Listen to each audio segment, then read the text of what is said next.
Bidar to Bengaluru ಹಾಗೂ Bengaluru to Bidar ನಾಗರಿಕ ವಿಮಾನಯಾನ ಸೇವೆ ಏಪ್ರಿಲ್ 15ರಿಂದ ಸ್ಥಗಿತಗೊಂಡಿತ್ತು. ಇದೀಗ ಶೀಘ್ರದಲ್ಲೇ ವಿಮಾನಯಾನ ಸೇವೆಯನ್ನ ಪುನರಾರಂಭ ಮಾಡಲಾಗುತ್ತೆ ಅಂತ ಕೆಕೆಆರ್ಡಿಬಿ ಅಧ್ಯಕ್ಷ ಅಜಯ್ ಸಿಂಗ್ ತಿಳಿಸಿದ್ದಾರೆ. ಬೀದರ್ನಲ್ಲಿ ಮಾತನಾಡಿದ ಅವರು, 1 ತಿಂಗಳ ಒಳಗಾಗಿ ಬೀದರ್ ಟು ಬೆಂಗಳೂರು ನಾಗರಿಕ ವಿಮಾನಯಾನವನ್ನ ಪುನರ್ ಆರಂಭಿಸಲಾಗುತ್ತೆ. ಈಗಾಗಲೇ ಕಲ್ಯಾಣ ಕರ್ನಾಟಕ ಭಾಗದ ಶಾಸಕರು ಹಾಗೂ ಸಚಿವ ಎಂಬಿ ಪಾಟೀಲ್ ಅವರೊಂದಿಗೆ ಸಭೆ ನಡೆಸಲಾಗಿದೆ. ಆದಷ್ಟು ಬೇಗ ಬೀದರ್ ಮತ್ತು ಕಲಬುರಗಿಯಿಂದ ವಿಮಾನಯಾನ ಸೇವೆ ಪುನಾರಂಭ ಆಗುತ್ತೆ ಅಂತ ವಿಶ್ವಾಸ ವ್ಯಕ್ತಪಡಿಸಿದರು. ಸನಾತನ ಹಿಂದೂ ಧರ್ಮದ ಬಗ್ಗೆ ಅವಹೇಳನಕಾರಿ ಹೇಳಿಕೆ ನೀಡಿದ ಉದಯನಿಧಿ ಸ್ಟಾಲಿನ್ ವಿರುದ್ಧ ವಿಜಯಪುರದಲ್ಲಿ ಹಿಂದೂಗಳು ಸಿಡಿದೆದ್ದಿದ್ದಾರೆ. ಹೊಸಪೇಟೆಯಲ್ಲಿ ಹಿಂದೂ ಸನಾತನ ಸಂರಕ್ಷಣಾ ಸಮಿತಿಯಿಂದ ಉದಯನಿಧಿ ಸ್ಟಾಲಿನ್ ವಿರುದ್ಧ ಬೃಹತ್ ಪಂಚನ ಮೆರವಣಿಗೆ ಮಾಡಲಾಯಿತು. ಹೊಸಪೇಟೆಯ ವಡಕರಾಯ ವೃತ್ತದಿಂದ ಡಾಕ್ಟರ್ ಪುನೀತ್ ಸರ್ಕಲ್ವರೆಗೆ ಪಂಚನ ಮೆರವಣಿಗೆ ಸಾಗಿತು. ಈ ವೇಳೆ ಪ್ರತಿಭಟನೆಯಲ್ಲಿ ಸ್ವಾಮೀಜಿಗಳು, ಹಿಂದೂಪರ ಸಂಘಟನೆಗಳು, ನಾನಾ ಸಮುದಾಯದ ಮುಖಂಡರು ಭಾಗಿಯಾಗಿದ್ದರು.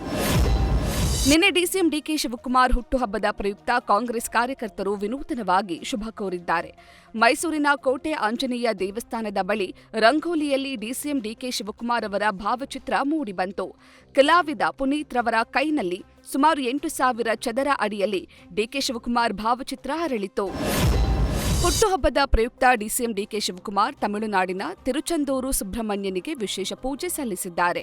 ಅಧಿಕಾರದ ಪಟ್ಟಕ್ಕಾಗಿ ರಾಜಕಾರಣಿಗಳು ಅತಿ ಹೆಚ್ಚಾಗಿ ಈ ದೇವಸ್ಥಾನಕ್ಕೆ ಭೇಟಿ ನೀಡುತ್ತಾರೆ. ಅದರಂತೆ ಡಿಕೆ ಶಿವಕುಮಾರ್ ಕೂಡ ತಿರುಚೆಂದೂರು ಸುಬ್ರಹ್ಮಣ್ಯನ ದರ್ಶನ ಪಡೆದು ವಿಶೇಷ ಪೂಜೆ ಸಲ್ಲಿಸಿದ್ದಾರೆ. ಬಳಿಕ ಕರ್ನಾಟಕದ ಸಿಎಂ ಆಗೋ ವಿಚಾರದ ಬಗ್ಗೆ ದೇವರು ಸುಬ್ರಹ್ಮಣ್ಯನನ್ನೇ ಕೇಳಿ ಹೇಳ್ತಾರೆ ಅಂತ ಡಿಕೆ ಶಿವಕುಮಾರ್ ಹೇಳಿದ್ದಾರೆ. ಜನತಾದಳ ಪ್ರೀಮಿಯರ್ ಲೀಗ್ 2026ಕ್ಕೆ ಜೆಡಿಎಸ್ ಯುವ ಘಟಕದ ರಾಜ್ಯಾಧ್ಯಕ್ಷ ನಿಖಿಲ್ ಕುಮಾರಸ್ವಾಮಿ ಚಾಲನೆ ನೀಡಿದ್ದಾರೆ. ಮಾಜಿ ಪ್ರಧಾನಿ ಎಚ್.ಡಿ. ದೇವೇಗೌಡರ ಹುಟ್ಟುಹಬ್ಬ ಹಾಗೂ ಜೆಡಿಎಸ್ ಬೆಳ್ಳಿ ಹಬ್ಬದ ಪ್ರಯುಕ್ತ ಬೆಂಗಳೂರಿನ ಮಾಧವಾರ ನೈಸ್ ಗ್ರೌಂಡ್ನಲ್ಲಿ ಜನತಾದಳ ಪ್ರೀಮಿಯರ್ ಲೀಗ್ ನಡೆಯಲಿದೆ. 3 ದಿನ ನಡೆಯುವ ಕ್ರಿಕೆಟ್ ಲೀಗ್ನಲ್ಲಿ ರಾಜ್ಯದ ವಿವಿಧ ಜಿಲ್ಲೆಗಳ 24 ತಂಡಗಳು ಭಾಗವಹಿಸಲಿವೆ. ಕಾಫಿ ನಾಡು ಚಿಕ್ಕಮಗಳೂರಿನಲ್ಲಿ ಬಿರುಗಾಳಿ ಸಹಿತ ಭಾರೀ ಮಳೆಯಾಗ್ತಿದೆ. ಅದರಲ್ಲೂ ಕಳಸಾ ತಾಲೂಕಿನಲ್ಲಿ ಮಳೆಯ ಆರ್ಭಟಕ್ಕೆ ಅವಾಂತರಗಳೇ ಸೃಷ್ಟಿಯಾಗ್ತಿದೆ. ಗಾಳಿಯ ರಭಸಕ್ಕೆ ಜಹೀರ್ ಎನ್ನುವವರ ಗೋದಾಮಿನ ಮೇಲ್ಛಾವಣಿ ಹಾರಿ ಹೋದ ಪರಿಣಾಮ ಲಕ್ಷಾಂತರ ರೂಪಾಯಿ ಹಾನಿಯಾಗಿದೆ. ಸುಮಾರು 30ರಿಂದ 40 ಸೀಟುಗಳು ಗಾಳಿಗೆ ಹಾರಿ ಪುಡಿಪುಡಿಯಾಗಿದ್ದು, ಕಬ್ಬಿಣದ ರಾಡ್ಗಳು ಸಂಪೂರ್ಣ ಬೆಂಡಾಗಿವೆ. ಇದರ ಜೊತೆಗೆ ಸುರಿದ ಮಳೆಯಿಂದಾಗಿ ಗೋಡೌನ್ ಒಳಗಿದ್ದ ಗೊಬ್ಬರ ಹಾಗೂ ಕೃಷಿ ಪರಿಕರಗಳು ಮಳೆಗೆ ಸಿಲುಕಿ ಹಾನಿಯಾಗಿವೆ. ಚಿಕ್ಕೋಡಿ ಉಪವಿಭಾಗದಲ್ಲಿ ಅತಿಯಾದ ಬಿಸಿಲಿನ ತಾಪಮಾನಕ್ಕೆ ಜನರು ಹೈರಾಣಾಗ್ತಿದ್ರೆ, ಇದರ ಜೊತೆಗೆ ಮಾರುಕಟ್ಟೆಯಲ್ಲಿ ತರಕಾರಿ ಬೆಲೆ ಏರಿಕೆಯಾಗಿದ್ದು ಗ್ರಾಹಕರ ಜೇಬಿಗೆ ಬಿಸಿ ತಟ್ಟಿದೆ. ತಾಪಮಾನ ಏರಿಕೆ ಹಾಗೂ ಅಕಾಲಿಕ ಮಳೆಯಿಂದ ತರಕಾರಿ ಇಳುವರಿ ಕ್ಷೀಣಿಸಿದೆ. ಪರಿಣಾಮ ಮಾರುಕಟ್ಟೆಗೆ ಪೂರೈಕೆ ಕಡಿಮೆಯಾಗಿ ತರಕಾರಿ ದರದಲ್ಲಿ ಏರಿಕೆಯಾಗಿದೆ. 1 ಕಟ್ಟು ಕೊತ್ತಂಬರಿ 10ರಿಂದ 40 ರೂಪಾಯಿ, ಟೊಮ್ಯಾಟೊ ಕೆಜಿಗೆ 20ರಿಂದ 40 ರೂಪಾಯಿ, ಬೀನ್ಸ್ 60ರಿಂದ 100 ರೂಪಾಯಿವರೆಗೆ ಹೆಚ್ಚಳವಾಗಿದೆ. ಒಂದ್ ಕಡೆ ಬಿಸಿಲು, ಮತ್ತೊಂದು ಕಡೆ ತರಕಾರಿ ಬೆಲೆ ಏರಿಕೆಯಿಂದ ಜನರು ಪರಿತಪಿಸುವಂತಾಗಿದೆ.